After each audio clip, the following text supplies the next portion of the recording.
me to start? Okay. Are you just talking into your computer? Yeah, I don't have Okay, my shit's all fucked up today. Today was it's all good. just a nightmare. Um, yeah, you have kids. I now have a 1-year-old. Yes. Okay. Yeah. So I wake up at 5 a.m. and right now it's noon, so I've lived like 4 lifetimes by now. Just got so much fucking shit today. Everything went wrong. My truck was acting all funny and like just everything was kind of fucked up today. And then I got home like just in time to hop on with you. And I was like, "Hey, Erica, I'm going to do an interview." She's like, "I have this really important work call." And she's like, "The Wi-Fi is already acting funny." She's like, "Can you not do it?" I was just like, "Okay, fine." Yeah, we our bedroom moved down. The baby got our bedroom and we got the music room, I don't know, sunken den rumpus room.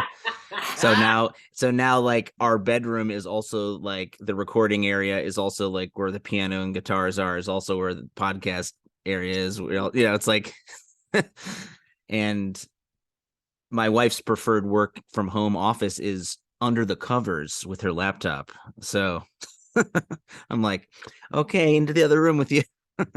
Wow. What'd she do? She works for the NPR station here in LA. Actually in podcasts in their studios, What's basically. that station? The KPCC LAist is what it's called now. LAist. LAist. LAist. Yeah. All right. For the esteemed international audience, tell us who you are, where you are, and what you're doing these days with your art form. I'm Robert Ellis. I'm in Fort Worth, Texas. I'm sitting in my dingy office at the bar music venue that I own here, and my art form. I don't know. I'm putting out a new record in May. I think that's why we're talking primarily.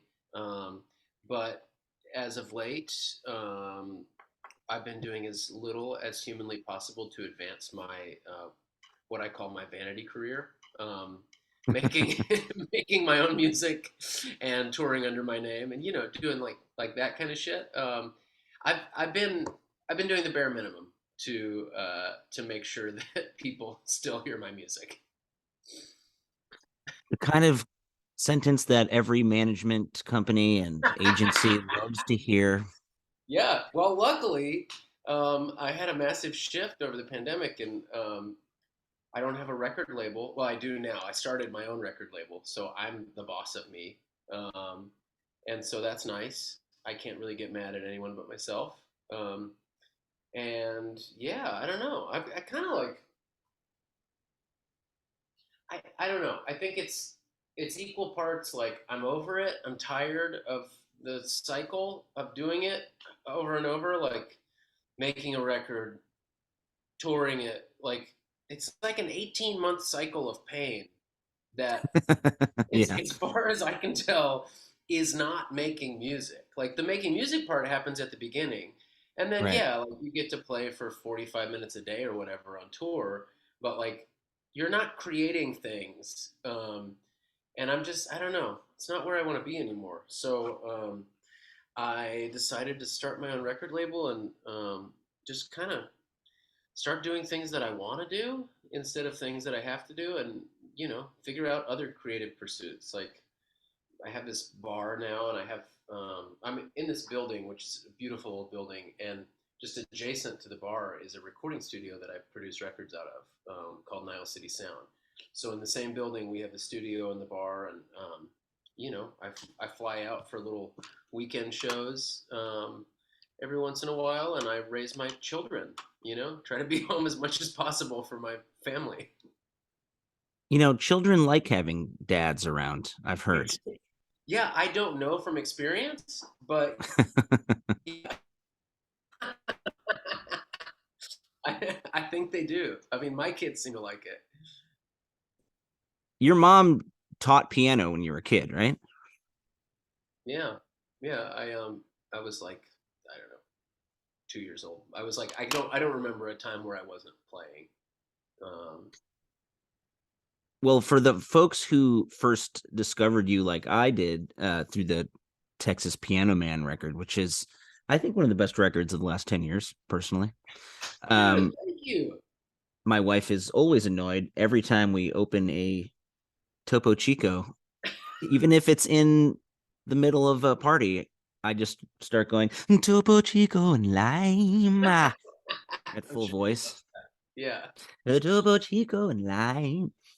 Um, but they might be shocked, appalled, but also very interested to know that your new record, Yesterday's News, features a total of zero piano.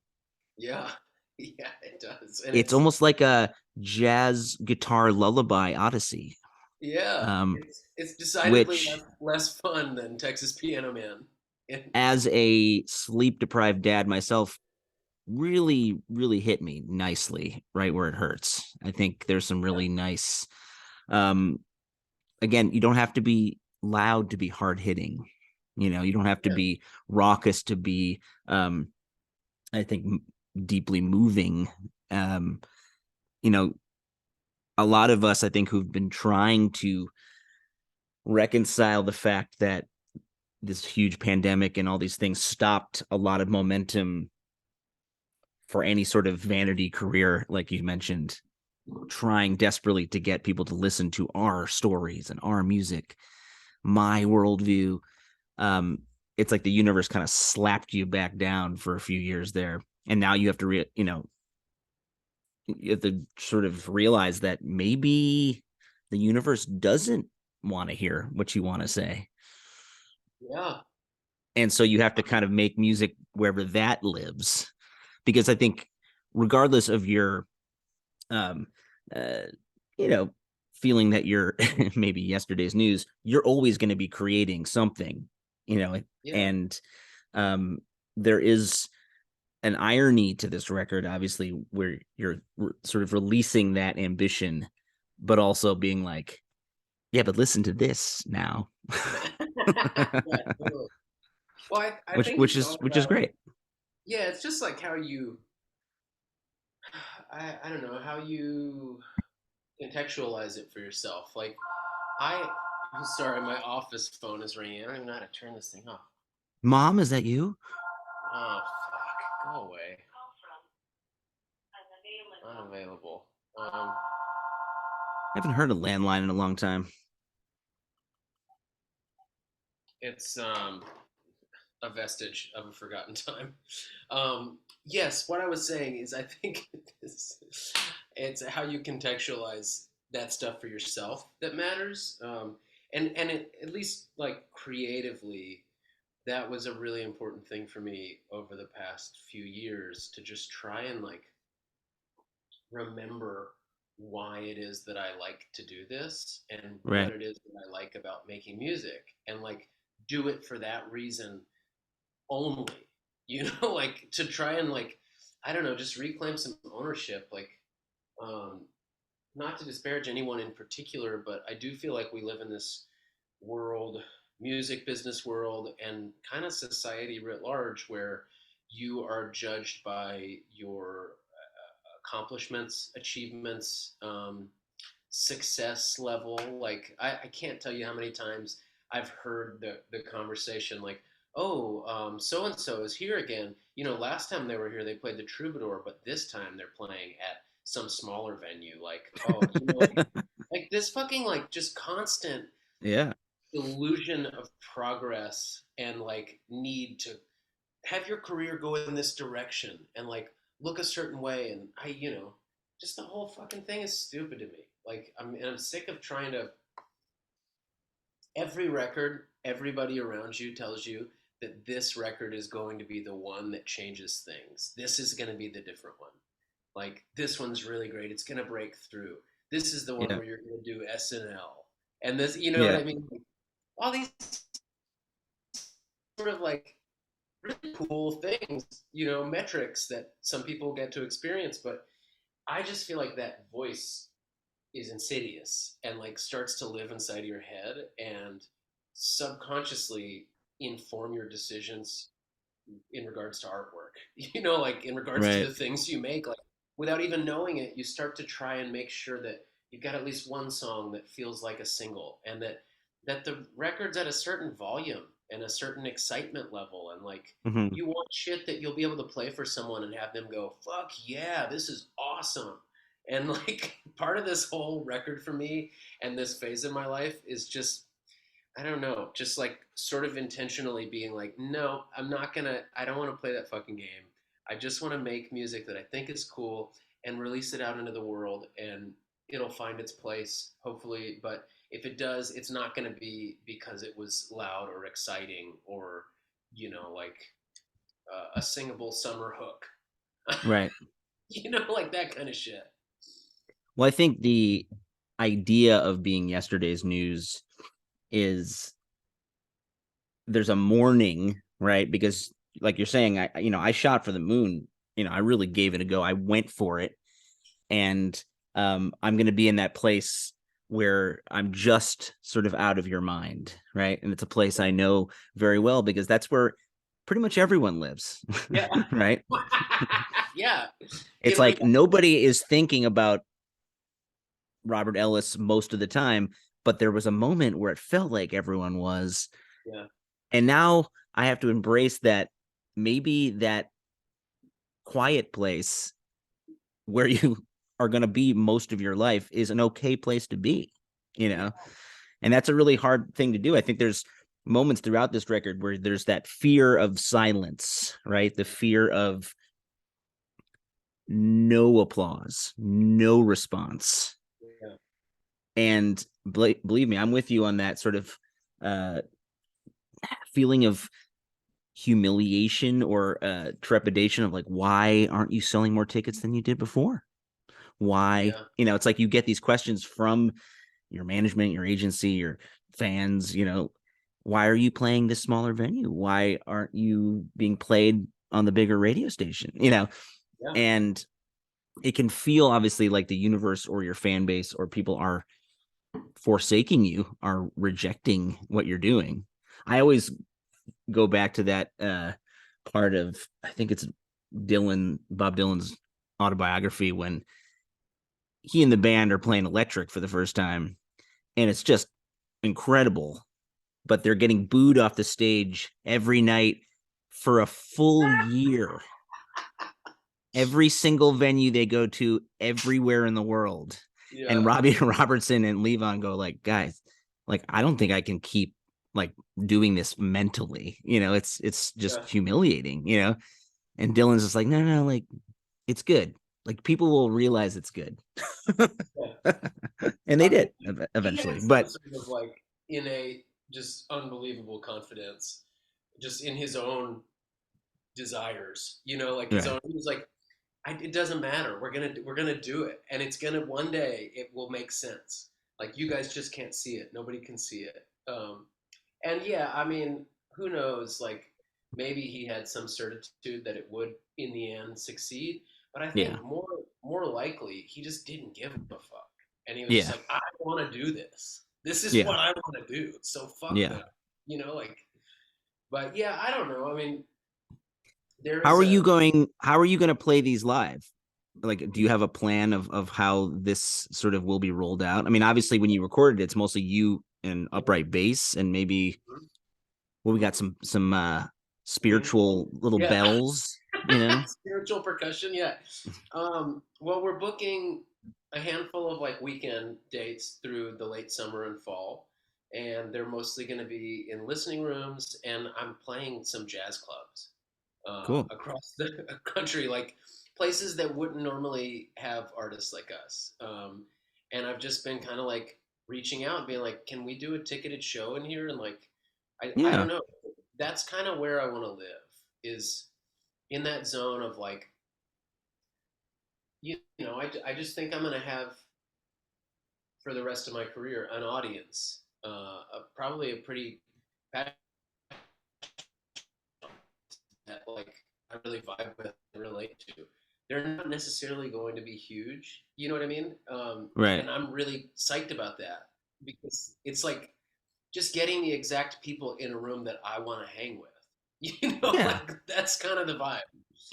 Like Well, I think there was like, and sometimes the shows that you don't expect to be full of energy often are the ones that are the best of the tour. I mean, we did a show at this place, Ramshead on Stage in Annapolis, Maryland, which would probably be a great place for you to go. I know that place. Yeah, Um, sits maybe 250, but yeah. maybe 150 will feel packed. And the only show that they had available, which we needed to fill, was a Saturday 1 p.m. show. I love that. And I was like, why would what? Okay, because this other show in New York fell through. It was like, all right, let's do this. They're going to pay our same rate. Okay. Yeah. I have some friends in DC whose families will come up and it'll be like a family show. Now we're playing pretty rockin' 7-piece soul funk rock and roll with some folk harmony stuff in there, but like feels a little jarring for a 1 p.m. show, maybe. Yeah, totally. But like that show, I think was my favorite of the run because people were so dialed in. They were so excited that they could actually see a show when they wanted to go to a show. Most people, especially older folks, they don't want to go out at 9, 10 p.m. Yeah. You know, Yeah, totally. there was kids dancing in the aisles. It was a really fun uh experience. And I think sometimes playing, even if it's a small audience, but if the audience is really there for you and really listening, it's the most rewarding thing possible. And I think, an opening song like Gene, like you have on your record, I mean, you have to really pay attention. It's like, you're telling a short story basically. I mean, these lyrics that were sent over to me are not in lyric form. They're like, it's like an essay or something, Yeah, totally. you know, Um, and again, you have that anxiety of sort of that darkness, that emptiness that is scaring you that you have to face. Um, it feels like maybe you're talking to one of your children, or yeah. there's this dialogue, I think, between you and maybe almost like a version of yourself in the future. Tell me a little bit about that opening track because it really was moving for me. Thank you. It was written to or for my oldest son. And like yeah, definitely I'm talking to myself a little bit, which you will experience and probably have already experienced, but as your kid gets older and you start like teaching them things, telling them things, like Right. you realize that all the shit you're saying is good advice. And like I don't know, there's something about being a parent that really forces you to like look at yourself in the mirror and really like it's difficult for me to tell my kids to like be zen and live in the moment and like do everything with intention and passion if I'm not doing it. You know what I mean? Like Yeah. I don't just it forces you to like you kind of wake up and then on the flip side of that, from the day they're fucking born, you start to see the world through their eyes as a brand new person, which Hmm. is just the most remarkable thing on the planet. Like Yeah. seeing them see a fucking dog for the first time, Yeah. like interact with a puppy. You're just like, I mean, I personally get into a pretty stodgy, sort of like disgruntled state, especially when I'm working a lot. I tend to be pretty neurotic and like, things kind of irritate me. And I just don't feel like when I'm with my kids, that's acceptable. And it kind of forces me to be in this other state Right. with it, like experiencing the world as this really exciting, beautiful place. Right. Um, and so anyway, that song is kind of written, for my oldest son, and it is directly about just this idea that I don't think when he was born he had anxiety. I don't think that any of us are born with anxiety. I think, yeah, we like cry when we're hungry or when we have to shit or whatever. Like we cry when something is wrong, but in general, experience with children is that they seem to be in the present moment at all times. Hmm. And anxiety is something that I feel like we teach them. we teach them to worry about what is going to happen next Tuesday.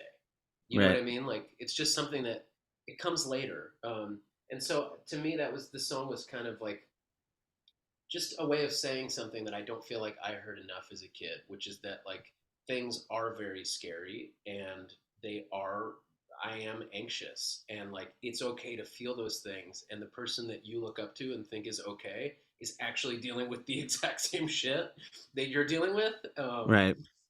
But you know, there's also the last chorus of that tune has a turn in it that I think for me speaks to just like the motivation, like the justification for why any of us in this fucked up, insane world with a lot of anxiety and turmoil in it would still want to have children.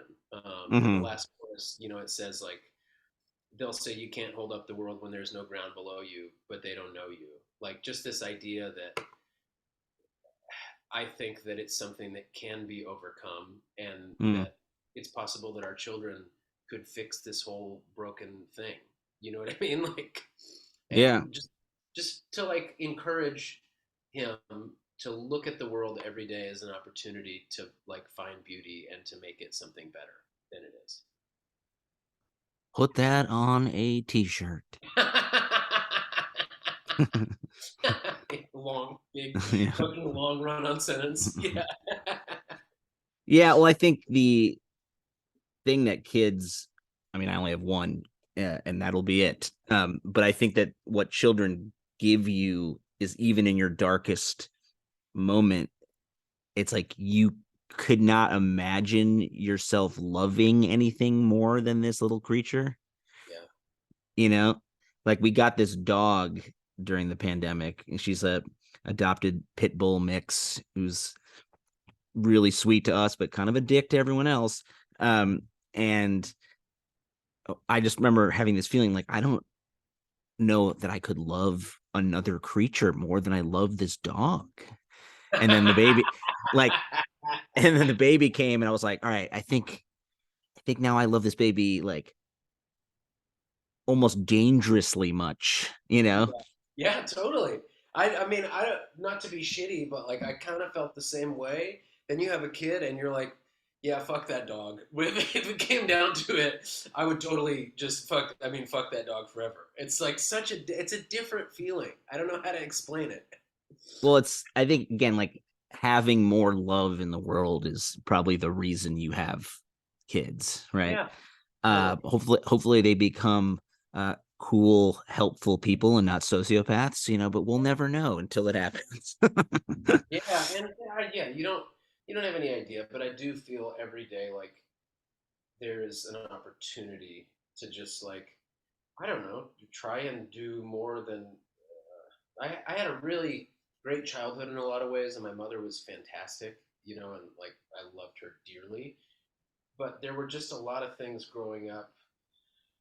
One, indoctrinated into religion, and Mm. two, a very sort of conservative Southern community. I now, after years of fucking working on it, am starting to get to this place where I feel pretty good most of the time. And I'm just like, God, I hope that Buddy can just start there. Like, what if I had started there when I was like 14 instead of having to wait till I was fucking 30 to start living my life in this way that wasn't overcome with anxiety and guilt and like Well, I mean, it's always hard to know where the balance lies because if you are, overly fawning and yeah, supportive of your kids, sometimes they don't feel like they can do anything on their own or something. Whereas you had to rebel against a lot of forces, yeah, but you also had enough confidence in yourself that I mean, you basically dropped out of high school to go make music. I mean, that's yeah, a pretty bold step that many parents would not be okay with. yeah. Um, and you know, you start pressing vinyl, when you're what 18. It's a pretty bold move. Um, do you feel like is there something you would love I'm, to tell your young artist self now? Like if you could whisper back in time? Uh, I mean, I think I was really fortunate. Like I've always had this sense that whatever it is I want to do, that's what I should be doing. And I don't mean it like in an abstract way. I mean like whatever it is that you want to do it right now. Like don't wait to do X and X and X and then I'll do the thing I want to do. I just had this sense from the time I was really young that like going to college and working on a backup plan and making sure that I was financially stable would eventually lead me to playing music, which was the thing I actually wanted to do. Like that's what everyone tells you. You know, everyone says like, "Oh, if you want to do that, here are the other things you need to do." And it's like, I don't believe that. But I do wish that in my early 20s I had known every single record that comes out, you feel like things are going to be a lot bigger than they end up being. And it's like we were saying earlier, it's like it's difficult to not see each little step as like, oh, well, that one didn't quite hit the way I thought it would. You know, it didn't quite do what I thought it would. But if you zoom out over 15 years and over, you know, a handful of records, like I'm in a really good place now. It was all cumulative, you know, like it all Mm, built together to kind of create this situation where now I can fly anywhere in the fucking world and go play to a room full of people. Like that is a mhm. really, really fortunate place to be in. And Right. I just, you know, there were just times where I was really down on myself, you know, on the Yeah. fourth week of tour in fucking Omaha or Uh-huh. something, where the show was just like dismal, and you just are like, what am I doing with my life? And I don't know. I think that any one of those things on their own, they don't mean a lot, but when you add them up all together over 10, 15 years, you start to have this total picture of like, this does work, you know? Well, you put the time in for a reason, right? I mean, Yeah. it's not glorious for all of it, if not even half of it. You know, I'm glad that yeah, Dust Bowl Revival played 180 days on the road for 4 or 5 years in a row. Then, when I was, Yeah, totally. 28 or something, Yeah. um, when I first interviewed you on this very podcast, I think it was I want to say 2018, 2019, Yeah. before the world caterwauled into madness. You were in a pretty sweat stained white tuxedo. We were backstage at a festival. We were both playing in Utrecht, Hmm. and I could see that crazed, glazed eyed look on your face of like, all right, we're a month into Yeah. this very long run. And, your set at that point was an extremely physical endeavor. Yeah. You know, Yeah, you're totally. jumping back and forth between instruments, you're almost like a circus ringleader. And it's funny because I was like, I wonder if I still have the notes from that interview, and the notes for I'm fucking crazy, which the opening track of the record. I don't even know what these notes mean, but it almost feels like a haiku. Soft spoken rage, mental illness, love a madness, question mark. Beatles backgrounds would fit in the movie Joker, question mark. I remember that interview well, partially because I think I did like God. We played that show, and then I was doing like a little docket.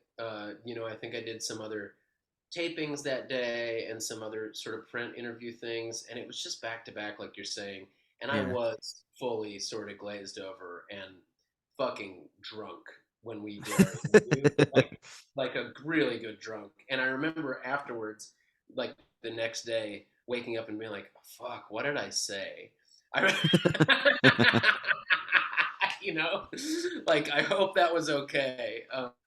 Well, if folks want to listen to it, it's theshowontheroad.com Yeah, slash episodes. It's there for anyone to discover. Who knows what he said? I'll have to go back and listen to it.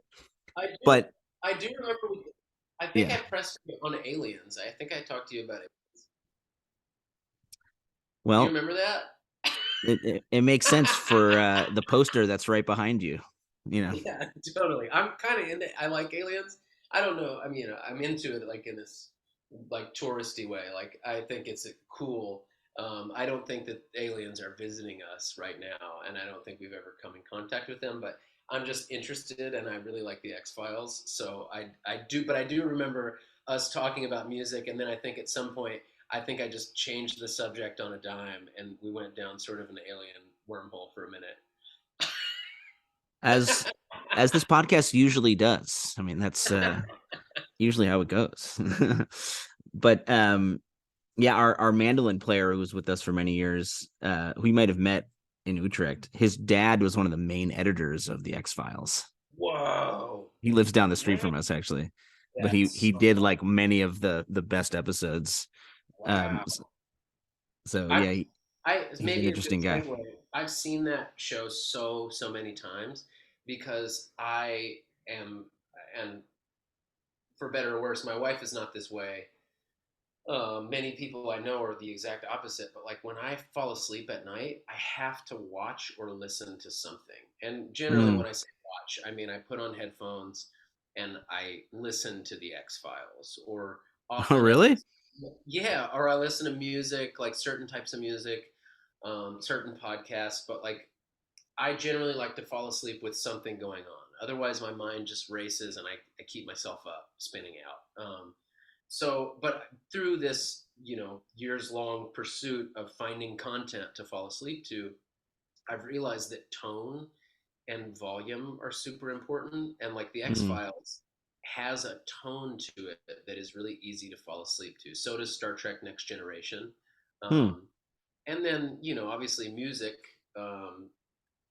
For me, it can't be too loud, it can't be too exciting, but it also can't be too boring. Like I wouldn't really listen to like ambient sounds to go to sleep because I would then start thinking and spinning out.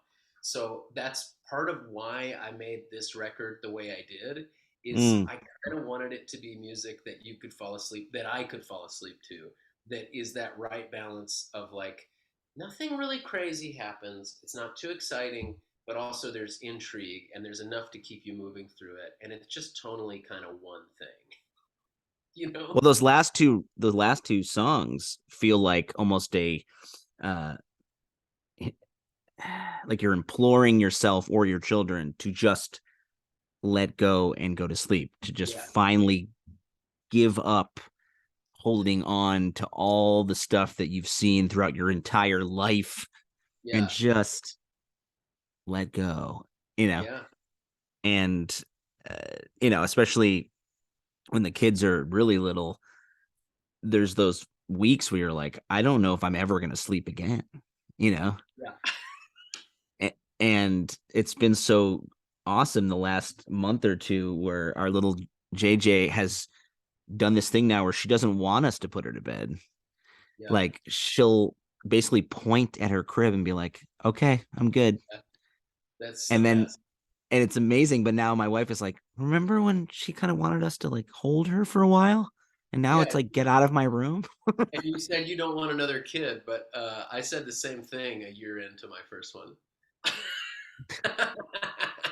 Yeah. and then fast forward a couple years, and we were like, okay, one more, let's do one more, and then we were like, never again, that's the last one. And now Domino is almost two, he's a year and a half, and both of us are like, maybe we could do one more. There's not a lot of resources left in our Yeah, yeah. planetary space.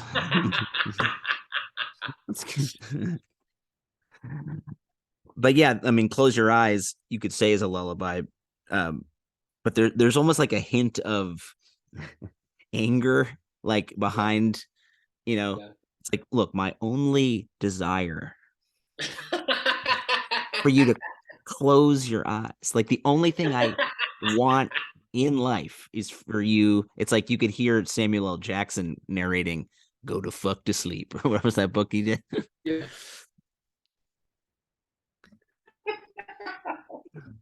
Do Yeah, you and have? that was written on one of those many. It's like this thing that happens where you put the kid down when they're a baby. Can you hear me? It says my connection is unstable. Have I stabilized? You're okay now, yes. Okay. This thing happens where you put the kid down, they go in the crib, they're quiet for a couple minutes, and then you're standing outside the door and you're like, okay, they're asleep. And then they start fucking violently screaming. And so you go back in, rinse, repeat, like for me, 15 times, over and Right. over, just trying to get them to chill. And I wrote Close Your Eyes on one of those, like walking out of the door, sitting outside the room with a guitar, and just kind of like waiting for them to cry again, so Mm-hmm. that you can go back in and soothe. And it totally just kind of all came out at once. And I was like, oh, cool, little lullaby. Um, but then, as usual, like, yeah, it's kind of, for me, all these tunes, just songs in general, like they have to start somewhere. You have to have something where you're like, okay, this is what this song's about. Mm-hmm. And it's almost like a prompt that you give yourself and you start writing. For me, that's not super interesting. So generally, like, I'll start there, I'll start somewhere, and then things get more complex and the song becomes about other things. It becomes about dreams, or it becomes about, like, that song becomes about anxiety.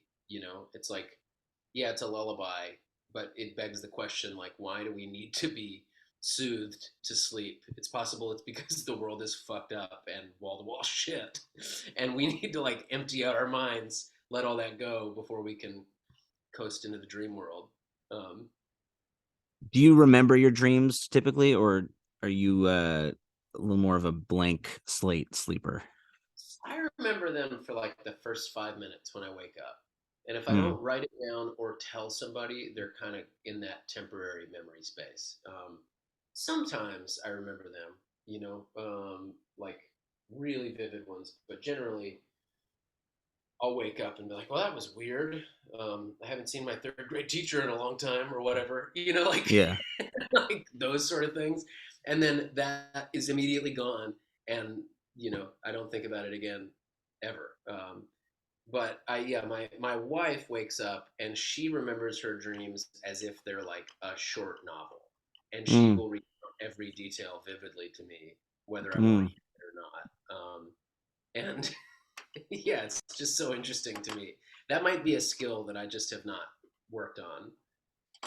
I have this weird pattern where I feel like if things are in that sort of repetitive rhythm where I'm not on the road and I'm just, you get up around 6:30, give the baby a bottle, you give her breakfast, you take out the dog, put the baby down for her nap, you bring her to daycare, clean up the house, do some stuff. It's like you feel like your days are almost the same thing. Yeah. Then all of a sudden my dreams become very vivid. It's like inserting an exciting movie because your regular programming is pretty average, Whereas if Yeah. I'm like playing shows or out on the road and doing stuff, I don't remember a thing, which is interesting. During the pandemic, especially those first 6 months, me and my wife were having these like technicolor dreams because you literally couldn't see anyone, you couldn't really do anything that interesting. So like your dreams were like overcompensating at night. Like Yeah. actually you have an exciting life. It's just when you're asleep. you know, Yeah. Yeah. I which is often kind of wake up. fascinating. I often wake up with this sensation that is like, oh, this, like this is real. Like I open my eyes and I like look around and I remember my home and my name and my life and stuff, and I'm like, Yeah. oh, this is the real one, because they're so completely engrossing. When Mm. you're in a dream, that it just like, for that moment, you just have no concept of what reality is, and then often that feeling lives with you for the rest of the morning, day, where you're just like, wait a minute, is this the real one? What? Like, Well, that song on the run on the new record feels like, again, like you're always reaching out for some sort of meaning to make existence make sense, and then there's really know meaning. Like you have to Yeah. stop running to feel safe in some ways, like we in Yeah. many ways I think like we create music, we form these um sequences, like all right, we're going to make a record, then we're going to tell everybody about it, and then we're going to you know make the art and go on TV if we can. It's like all these things that we do to like say like, look, I'm important and things have meaning, you know. Yeah. And again, I think what this record is sharing is that just because you create something that you think has meaning, it doesn't necessarily have any meaning, you know. Yeah. And that's a hard truth to um come to, but maybe the only way to full peace is to realize that you're never going to find peace, maybe, you know. Yeah. Yeah. Well, I mean, I am not certain anything has any intrinsic meaning. Like I think that things do have meaning. Like you give them meaning. Right. You make the decision to like notice how beautiful it is outside and what a wonderful day it is, and to spend it laying in the grass. Like you make that decision in a way to see the meaning in things. But I don't think that inherently there's any like real meaning to anything. Like I don't know how. I struggle with. I just don't know how there can be. I don't know what Hmm. would make it so that everything had some sort of linear meaning, like which I guess that's just how our brains work. And I don't fault anybody for thinking that way. I do think that many of us are indoctrinated into thinking that way. Like we grow up being told this story that things move in an upward line, and they go from here to here, and it's a story that makes sense. It's like a Right. compelling narrative, but it doesn't seem like reality to me. It doesn't it doesn't seem like you're born, you grow up, you have a successful career, you die happy, everyone comes to your funeral. I don't, it's just like, and then you go to heaven. Like, I don't know. None of it makes any fucking sense to me. Like, it seems Yeah. like whatever is happening right this second is the thing that's happening. It's the thing that's always happening. It's the thing that was happening when we were born, and it's still the thing that's happening Hmm. afterwards. And like, our concept of time is somehow fucked up. And that's why we view it in this linear way, you know? Well, that line from On the Run, running from an enemy who does not have a name, running out of money, but we must stay in the game, running from the sinking feeling that this never ends, from anything that's preordained, or feeling like giving in. Yeah, it's like if you stop running, you're giving up and you're not trying, and you're Yeah. not going to be creating a meaningful life. Yeah. Right? I mean, it's Yeah. it's like almost like capitalism in a way. If you're not earning, if you're not constantly bringing in something, you are a failure, you know? And that's something that I've been having to deal with, I think, as a dad, as a, I guess a husband or whatever, where you're like, Yeah. all this stuff that I've created, like you say in yesterday's news, like this almost fake empire, Yeah. has it amounted to anything? I don't know.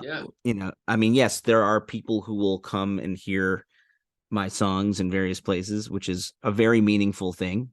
But um, I think if you're not hugely famous, it can feel that you have worked a long time without any real solid foundation to build on, you know?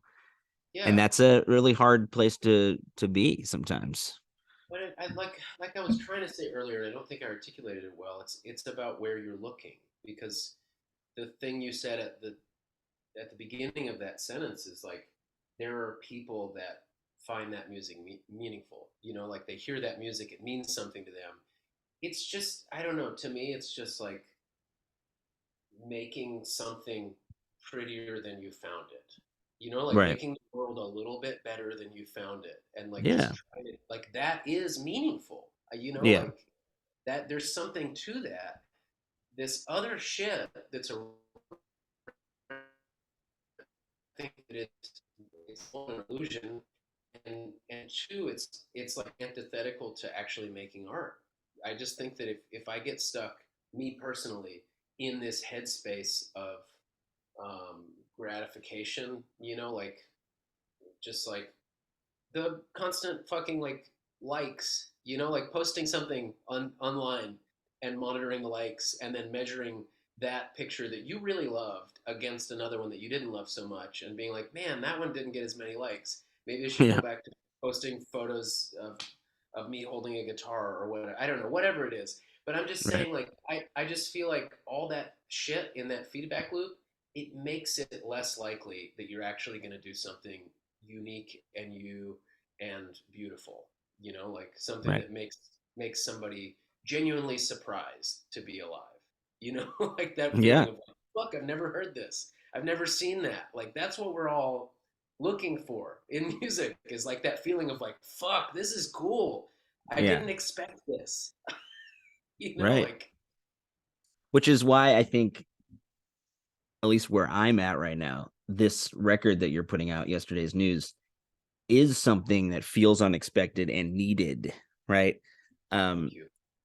in that there is a zenness of just maybe just stop trying so fucking hard, Yeah. you know,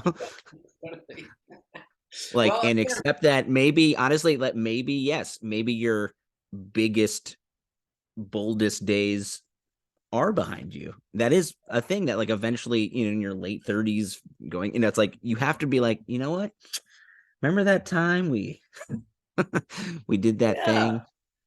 it That was happens great. somewhere in the story. It's got to happen somewhere in the story. You know what I And mean? Like, you feel like, no, I still feel young and capable. I'm hip. But you Yeah, realize that but like okay, these kids, these people who are making new music now, who they're like 20 years younger than you. and they're It's fucking crazy. awesome. They're Yeah. awesome. Also, like, my mind is consistently blown at just like new music from 21-year-old people. That Yeah. something will just come, somebody will send me something, or like Spotify will suggest something, and on its surface, I want to hate it because I'm jealous. Yeah. And you know what I mean? Like, Yeah. but man, there is some fucking incredible music coming out right now that is just kind of blowing my mind. And I'm like, this is great. This is what I want, is more cool music. Like, why am I mad about this? This fucking rules. Yeah, it's funny. I have this radio show now on 88.5 uh here in LA. And it's an hour, so it's not like, I have a million songs to pick from. But I thought when I finally would have a show, which I've always wanted to have my own radio show. And I was like, well, I hate shows that play a bunch of obscure stuff that no one's ever gonna find, which is exactly what I'm doing almost every time. Like Yeah.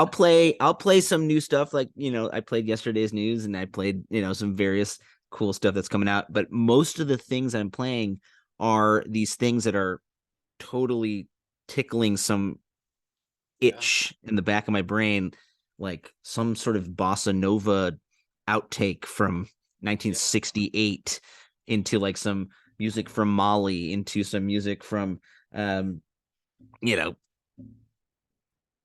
the south of Spain that is like hip hop flamenco. It's just like stuff that you're like, whoa, that is really cool.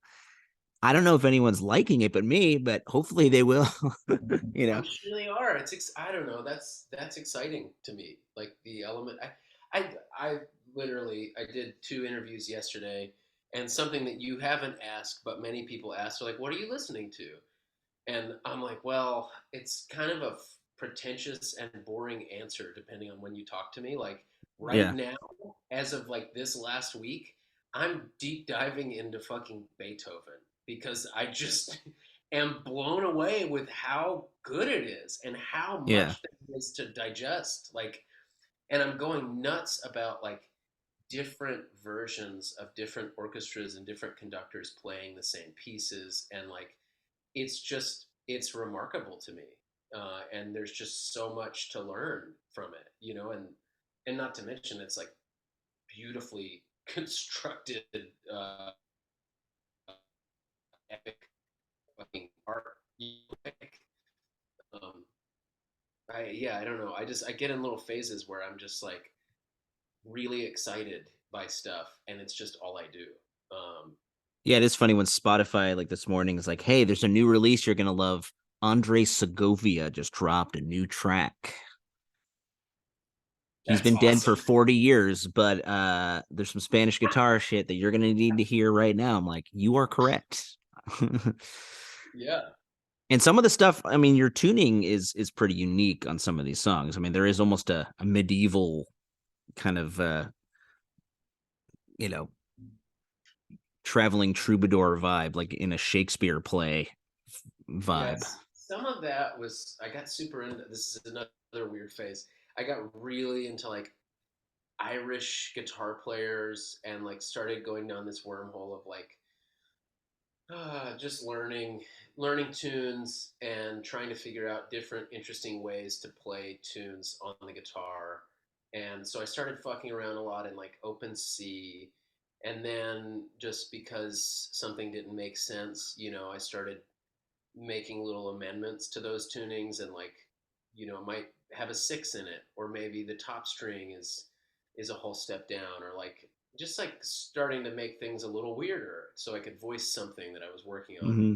And then I ended up in this weird place now where when I'm playing shows with all these new songs, I'm like, what tuning is this now? This one Yeah, has it's a G major tuning with a minor third on the fourth string, and it also has a six, and it just sounds like blah when you just put like yeah. it just has this like really weird nothing sound when you play all the strings together, but it allows you to voice things in this really particular way, and like so yeah, I'm kind of that was a fun sort of growth. And now in the studio with all the records we're producing, I like the joke with my business partner. He's always like, "Oh yeah, Robert's been in here. None of the guitars are in a normal tuning. They're all fucked up.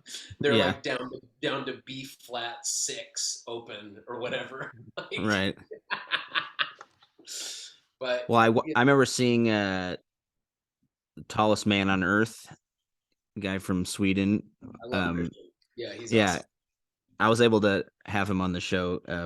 He like dialed in from his country cabin somewhere in the middle of the Arctic Circle or wherever there was. Yeah, Um, but he played the Wiltern here in LA years ago. Big 3,000 capacity theater, just him, and a good third of the show was him walking around the stage in silence, tuning his guitars. totally. It was like a piece of performance art in its own. Like people were starting to get a little anxious and weird. Like they were like, "Is he going to do this every song?" Yeah. Like he didn't have a Well, guitar tech to do it for him. He was just like, "Beep, beep, beep, beep, beep, beep, beep, beep, beep." And his yeah, his stuff, he goes way up on the neck with the capo sometimes. And so like the tuning took 4 or 5 minutes at a yeah. time sometimes. I love him. He also doesn't seem to give a fuck. Like he's kind of a wild man.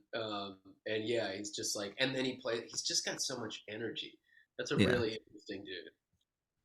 But it made when he finally went into the next song, like the audience was almost like leaning at the edge of their seats, being like, which tuning will it be now? The capo is not your friend when it comes to getting the guitar to be stable and in tune. If you could collaborate with anyone throughout history, who would it be on Oh, a duet record? You could say Beethoven. It's fine. no, that sounds miserable. um, shit, I don't know. A duet record. I'm I'm obsessed with Chet Baker. It might be Chet Baker. Hmm. Um, I don't know though. I also yeah, I don't know. I guess I'm gonna say Chet Baker because that's what's coming to mind right now. But Hmm. that's a very very difficult question. There's so many people who I would just like to pick their brain for 5 minutes and Hmm. just like talk to about music. And I feel like I don't know what the fuck I'd do with Leonard Bernstein. You know what I mean? Like I don't know what together per se. But Um, why does the phone keep ringing? Hang on. I don't. I don't know how to turn it off. Ringer muted. Oh, now it's ringing somewhere else. What the fuck? Oh, I have two phones. A busy place over there. Hang on. It's not open yet. The bar opens in like 30 minutes.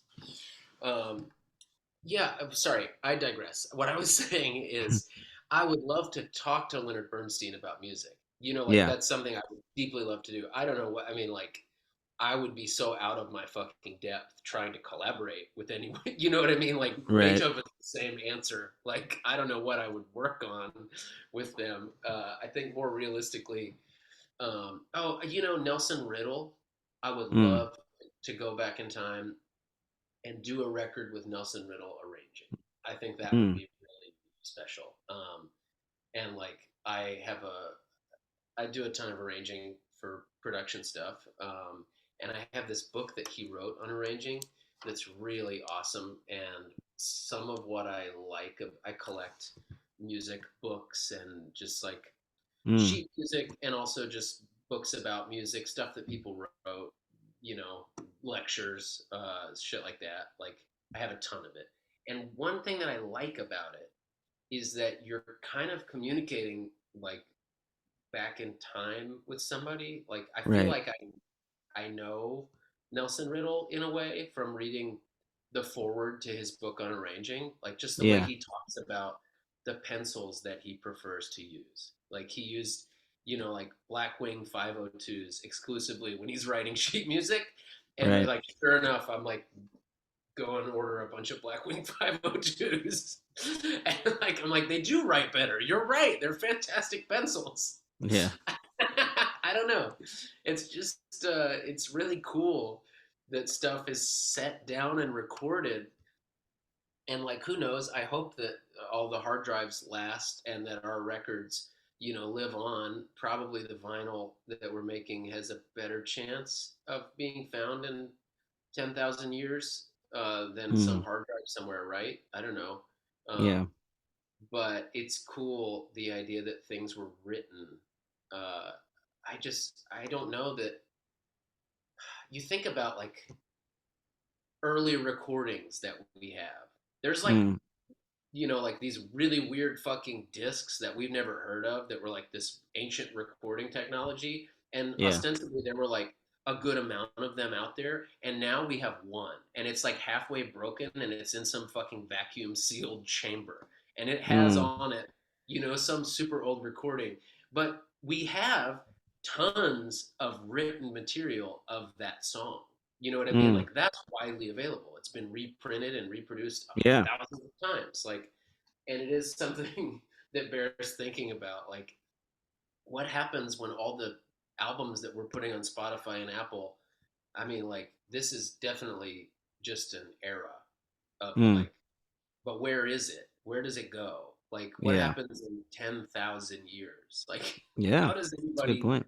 know what the fuck we were up to in 10,000 years? Like, Well, think about all the music that was lost oh, that yeah, people probably in Mozart and Beethoven's era who didn't get the acclaim, who yeah. didn't get their music saved. I mean, there's always that story. Like I remember we took a tour of the Globe Theatre in London, and that the only reason we have Shakespeare's plays is because during a fire, this stagehand grabbed the box with all of like Yeah. his leftover scripts, and they're like, "Well, we better grab it before the place burns down." I love it. Because there was just like the local sort of entertainment of the day, Yeah. and And if that's any indication, then like, I don't know, a long time from now, they'll be like, oh yeah, there was like a couple artists, like for our whole, let's say, I don't know, last 50 years, they'll be like, well, Beyonce, there were like a handful of artists, and they'll yeah, just remember like, like, I don't know, a couple. Justin Bieber, Beyonce, Robert Yeah. Ellis, and Stevie Wonder. I mean, those are the people we remember. Yeah. But you recorded, on this MGM U47 mic to an MCI tape machine. The tape sound is almost a character in this record, Yesterday's News, right? It's the first thing and the last thing we hear. It's this Yeah, definitely. sort of spiritual force throughout the record. I personally think it sounds, I mean, it's cliche. I think it sounds warmer than regular recording. But Yeah. did you feel like there was a different essence, a different tone by recording this way, or was it actually just recording it live without really any net to catch you that made it It's sound this all way? of it. I mean, it's all of it. I like tape a lot, and we use it on a number of records. We don't use it on every record because it's not right for everything. Like, Yeah, and then that said, we have right now 3 tape machines in there. We actually started that day when we were making this record on this Ampex 3 channel tape machine that sounds awesome. But the noise floor was just a little too high on it that yeah. day, and we just were not vibing on it. So what ended up actually happening, because we really liked the way the pre sounded on the Ampex, we ran through the Ampex into the MCI. So we used, the Ampex basically as pass through, just like using its transformers or whatever, and then tracked onto the MCI, which usually is a pretty clean sounding machine. Like it has a little character, but it's like fully operational, well running machine. That day, for whatever reason, it decided to act a little fucked up. And there's a few places on the record where you can hear the tape slightly slowing down and things just getting a Mm, little whirly, which is it's not typical for that machine. But at the end of the session, listening back, I was like, "Oh my god, that's so rad! I'm so glad that happened." Like, yeah. and now it's a part of the performance. And it was a really wonderful surprise because we didn't track with headphones either. So I didn't know Mm, that any of that was happening until going back up in the control room and listening, like replaying the tape and being like, wait a minute, is the playback fucked up? And then playing it like 3 times and be like, no, it just did that. That's how it's recorded. It's fucking awesome. well, it always amazes me, like when you listen to classic songs that you've heard a million times, Beatles tracks, like Let It Be. Like there's mistakes in Yeah, these songs, right? I mean, there's like a wrong chord that Paul plays in yeah. that take, but it is the take. It was that good to the point where we're like, well, I didn't go to the 5 there, but Doesn't matter. we'll only be Yeah, singing it for the next 50 years. it would have been worse if we fixed it. Well, You it's know, sometimes yeah, you have to kind of just go with the best energy. Now that you have a bar that you are, part proprietor of, do you remember the coolest, weirdest bar you've ever been to in your travels in the world? Like if you could go to one bar before you die, where would that be? I would probably. I mean, I know immediately because I just was obsessed, and it's kind of what we want to do here eventually. Is like in Japan in Tokyo, there was this little bar in Golden Gai, which is the street with tons of tiny bars. Yeah. And there's a bar that was just called Jazz, or at least there was a sign out front that just said Jazz, and Yeah. like we walked in, it's tiny, they only have Japanese whiskey, and when you sit down, they put the album sleeve of the record that's being played. And when I sat down, it was one of my favorite all time Bill Evans records. And Mm, there's maybe 3 other people in there, and just like right in front of me is like not a super popular one either, like kind yeah. of a weirder record. And then I was like, okay, I'm in. And I sat there for as long as I possibly could, like the whole night. And just the bartender would just come over and show you the record, and you like read the Mm, credit and just get hammered on whiskey. And it was like, this is the best concept for a yeah. bar that exists. Yeah. And when I was an exchange student, I used to go to this little cafe in the Plaza Mayor in Madrid. And, unlike I think many places in the States, they don't rush you out of there. You're almost Yeah. expected to stay there for hours and hours and hours. and I would like, have a novel or something, and you just like have some wine and olives and cheese. And I remember one day I was like, watching some flamenco people in the square. I was there for like 7 hours. Yeah, Like that's just the awesome. sun, the sun like went down, and it was like, well, I guess I'm gonna have dinner here too. It's like I live here now. Yeah, Like this totally. this is Yeah, like my spot. I Like did I that in just Paris on an love to off go day. back there. Yeah, I did that in Paris on an off day recently. We had just a day off, and I was just sick of everybody, so I booked my own hotel like across town. And I woke up and I went to this cafe, and I was like, I'll have a glass of wine with lunch. And I sat there until like 11 at night, from like 11 in the morning, Nice. just all fucking day drinking wine. And I ate two different meals, Yeah. just like. That is my favorite thing about Europe, man. You're just like, I'm gonna sit out here in the square for, I don't know, forever. Hmm. You know. I love it. Let's go out with the song "Wait." Um, I think obviously it can be interpreted in a lot of ways about losing someone, or about, again, having to let go maybe of your former self, maybe of your ambition, maybe of a future that you thought you would have.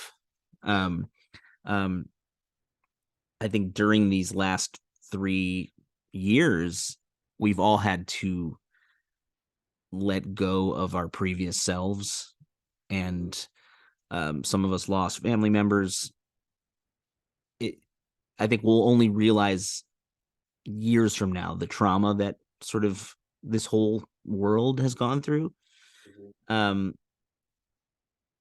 what were you processing when you started laying that one down?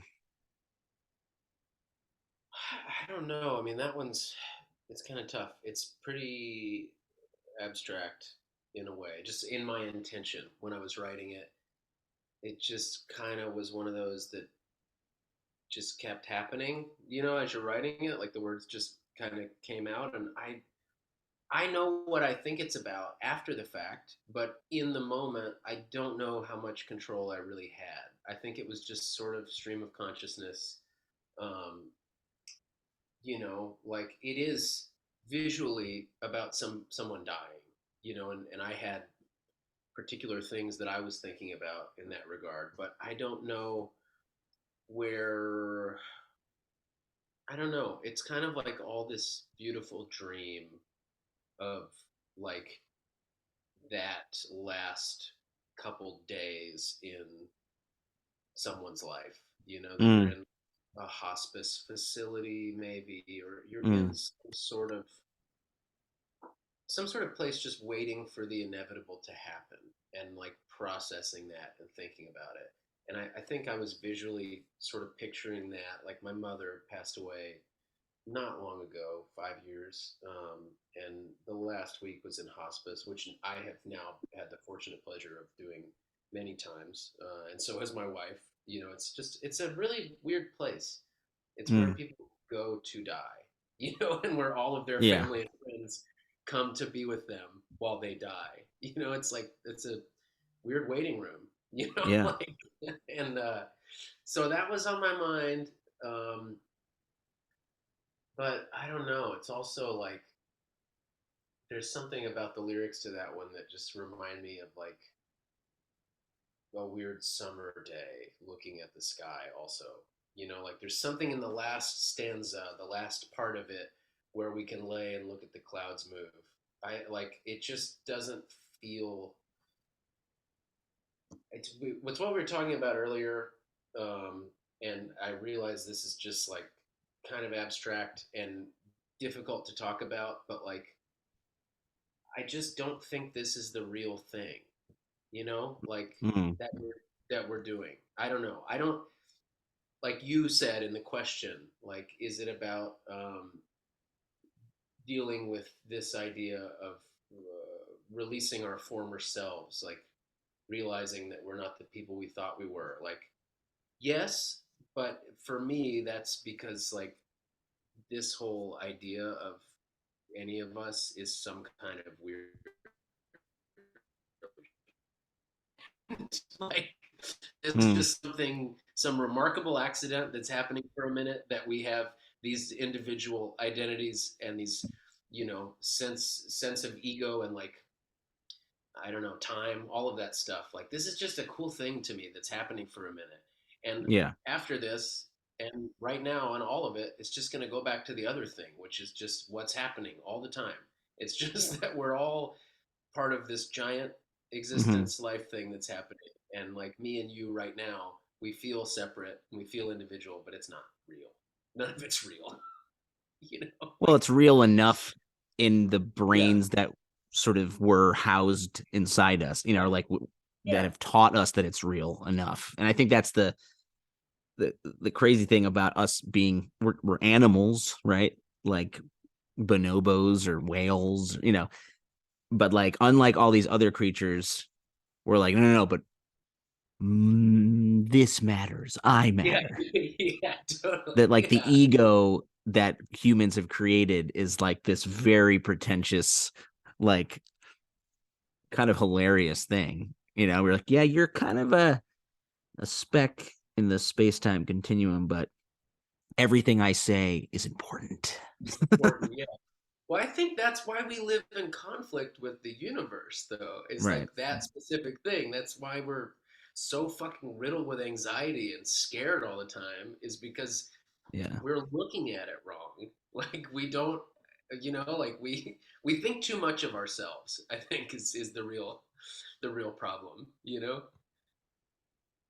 Was there a last thing that your mom said to you that you remember? No, not specifically. Lots of conversations prior, but it also came as like a kind of a surprise, not a total surprise. Like she was sick for a long time, but like the actual last, days that kind of happened, just crazy. I mean, now you probably many people can probably relate to this, but after someone is gone, you do start remembering things that you Mm, just weren't aware of, cognizant before. You mm, start to kind of see, and this doesn't just happen after someone dies, but it's a little bit more acute after someone dies. I also think a similar thing happens when you have children.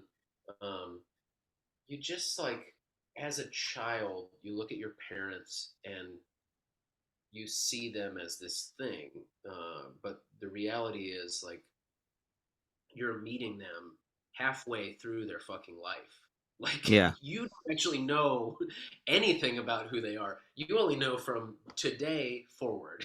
Like, Right. and as you get older and you have children, and then eventually as they leave, you just it's like you get to know them more in their absence. Like you learn things about them that you just never saw before. And in some ways, I feel much closer to my mom now than I Mm, ever could when we were sitting right next to each other. Like right. just a sense of like actually relating and identifying and being like, okay, I see you. You were Mm, 24 at some point, yeah. and you were scared, and you had just had a kid, and you didn't know what to do. You know what I mean? Like I don't know. Right. You actually like experience it, and suddenly it's like they're not just your parents anymore. They're real fucking people that you relate to. Yeah. I mean, I have one grandma still left. She just turned 97, and the plan, knock on wood, is to bring our little 1-year old to her in New York in May. And my other grandma knew that the baby was born, but she didn't make it to meet her, Yeah, which was a bummer to me, because it was like yeah, for so long, she's like, when are you going to have a baby? Oh my God, you had a baby. And then they couldn't actually meet. It was like, I was like, oh, so close, so close, you know? yeah. And the fact that like you have a baby born in the 2020s and she's going to hopefully meet this lady who was born in the 1920s is so cool to me. It's so awesome. Yeah, Whereas to my grandma, she's like, look, I already have like 9 grandkids, great yeah. grandkids. It's just like I got a lot of grandkids at this point. She's like, yeah, bring her along if you want. Yeah. She's like much less like, oh my God, I have to You'll meet be her so right now. lucky. you know. But I'm like, no, grandma, come on. It's important. You got to uh, meet at least, you got to hold that baby one time. It's got to be a picture. it's beautiful. Yeah. I It's just that the fact that that can happen, it's the span of time that these two creatures will have witnessed. yeah. Because if little JJ lives 100 years, right, Yeah. Totally. she'll be like somehow experiencing 200 years of history. Yeah. You know, Totally. it's crazy. Amazing. Anyway, all right, man. Well, I really dig this record, and it's coming out soon, so people get ready. Thank you for having me. It's wonderful to see you again. Yeah, man. Are you coming to LA anytime soon? Do you know? I think late summer, maybe early Okay. fall. I'm not sure. I don't think we have anything confirmed, but I'm working on some stuff. Hollywood Bowl. Yeah. Yeah, yeah, something huge, fucking humongous. Headlining. Yeah. It's gonna be like a White Snake concert, but with just nylon string guitar. Solo acoustic guitar, mic'd. I mean, McCabe's guitar shop down the street from me would be awesome I place for this I music. love that place. Yeah, I love that place. That's high on the list. Um, I'll keep you posted. Yeah, please do. All right, All man. right. Talk soon. Thank you. All right, bye.